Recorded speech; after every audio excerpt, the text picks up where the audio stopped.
I do have a couple random notes here and there. One of them, Spencer, I know you have children and you probably Hmm. already had a Disney Plus subscription prior to this. That is why I am deeply familiar with this film. Yes. Yeah, that makes sense.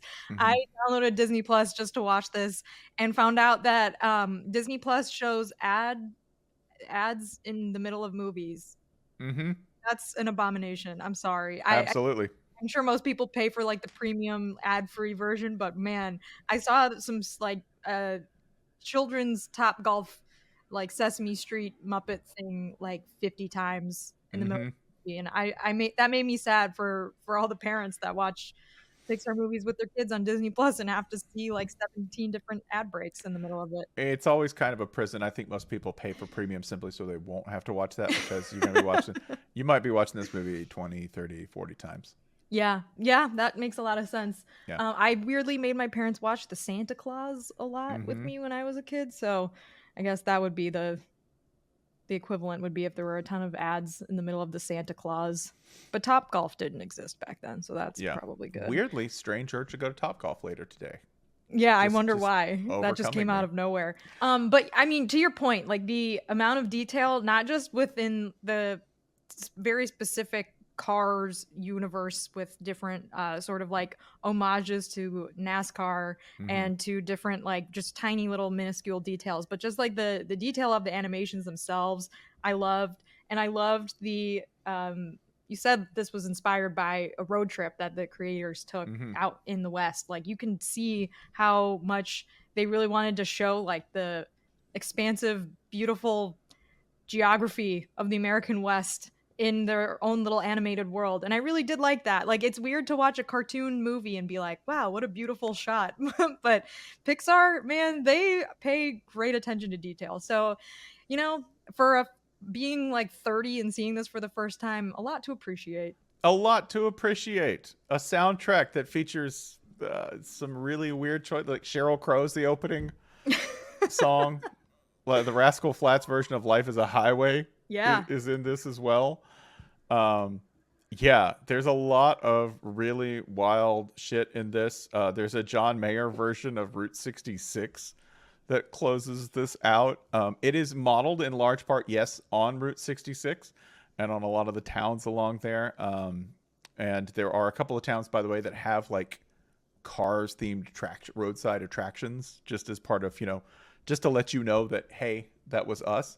Um, what were the things that struck you when you go, okay, I have so many questions about X? I mean, honestly, I think it just made me realize how F1 centric my view of motorsports in general Mm-hmm. is or are. But I think the first thing that struck me right off the bat was like the opening crash sequence in the race that that the movie opens with. Mm-hmm. Like I imagine that children watching it would probably be like, "Whoa, what the actual fuck is Mm-hmm. that about?"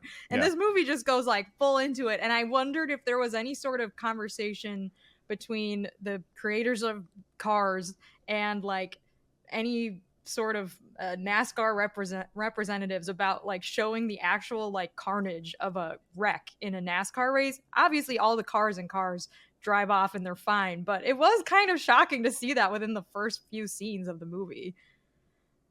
It is shocking to see that, and it is also shocking that NASCAR said, "No, we just want the kids who see that and go, cool." Yeah, right, That's yeah. exactly. And that's my point about like being an F1 fan because like that is not a part of F1 or at least No. like they don't want it to be a part of F1 and is very frowned upon unless you're like Max Verstappen. I'm just kidding. I just see if people are, paying Yeah. attention and angry tweet at us. Yeah. But like it being like the primary driver, no pun intended, of this plot. Yeah, it's like cool. Wow, that was crazy. Look at this crazy way, like crazy move that Lightning McQueen Mm-hmm. does.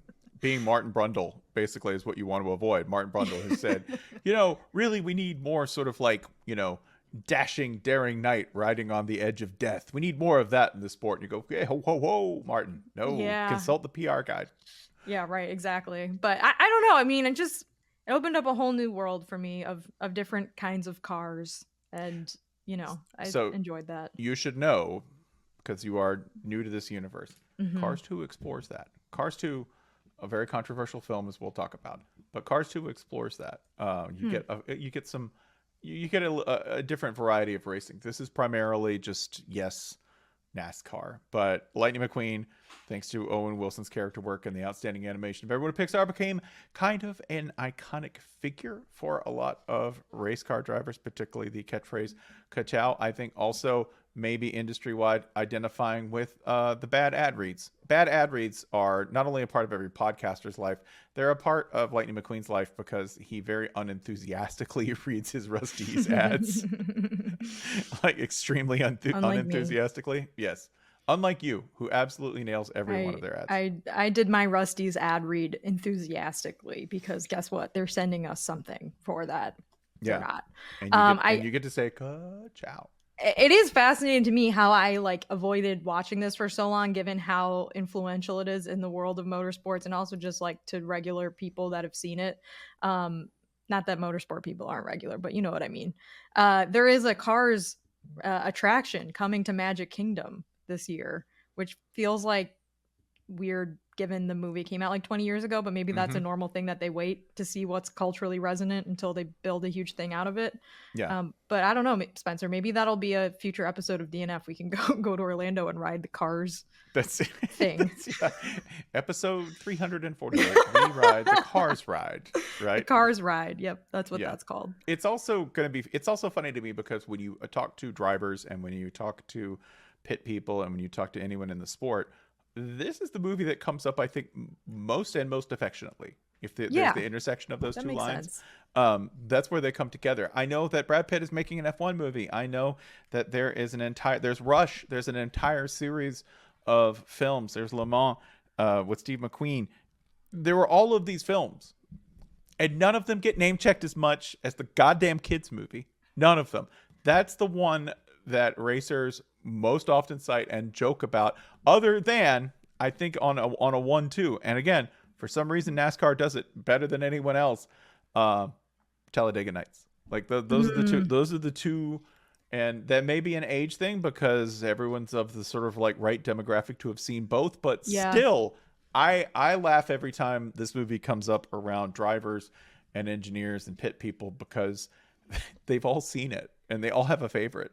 It's funny you mentioned Talladega Nights because I think it came out the same year as Cars, and yet had like only like less than half of the box office money that they made off of it versus Cars, which made like $500 million. And like Rush doesn't even come close to that either. Obviously, it came out 10 years after Cars, but still, like it's the Pixar movies are they go places, man. People watch that, and I feel like I've been missing out. Do you have any other random thoughts before we go to an actual Cars expert about the movie Cars? How do they reproduce? Because again, if this is a world where there were once humans and the humans created the cars, then there's only a finite number of cars. And then I guess my other question would be like, they presumably die because there are cars in the universe that need various maintenance at certain points to keep going. So you have to assume, do we see any cars die in the movie? I don't think we did. We don't. Cars can die because cars do die in part 2. So cars are not so cars are not immortal. But no cars born. Is that Cars 3? No, but there are car children in the stands. So there's little cars in the stands. So they must be able to reproduce, which means that and I will tell you that there are some scientists who've already beaten us to this by many, many years. If you just search Rule 34 Cars Lightning McQueen Sally, you'll find the most disturbing things you've ever seen on the internet. Oh God, no. Yeah.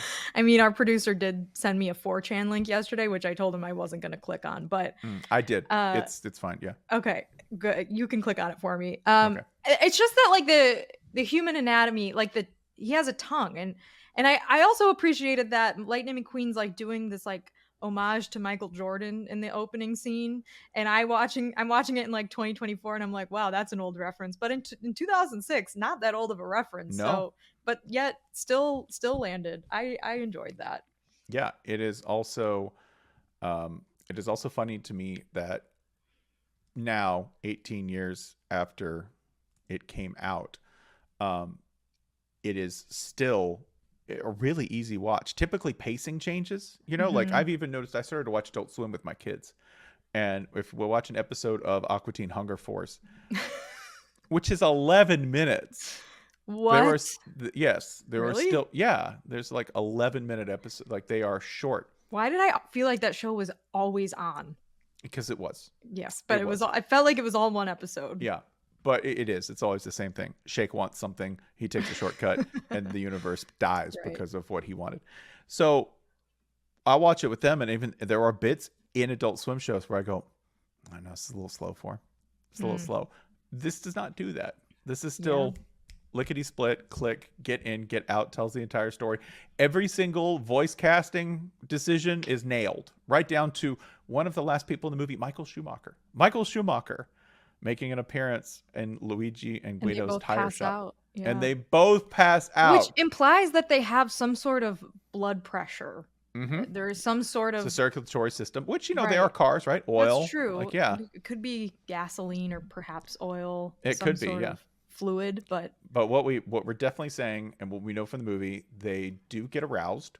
Yeah. Lightning McQueen, very horny for Sally. Very horny car. Disturbingly so. Yes. Probably. Extremely horny car. It's implied that they can abuse drugs because Fillmore exists. That's the van. True. Right. Also, I'm pretty sure Fillmore, by the way, Trump voter. I just get vibes. He's one of those like people that lives in Arizona that has like a bunch of those like weird signs on the side of the road. Right. A lot of bumper stickers. Yeah. Right.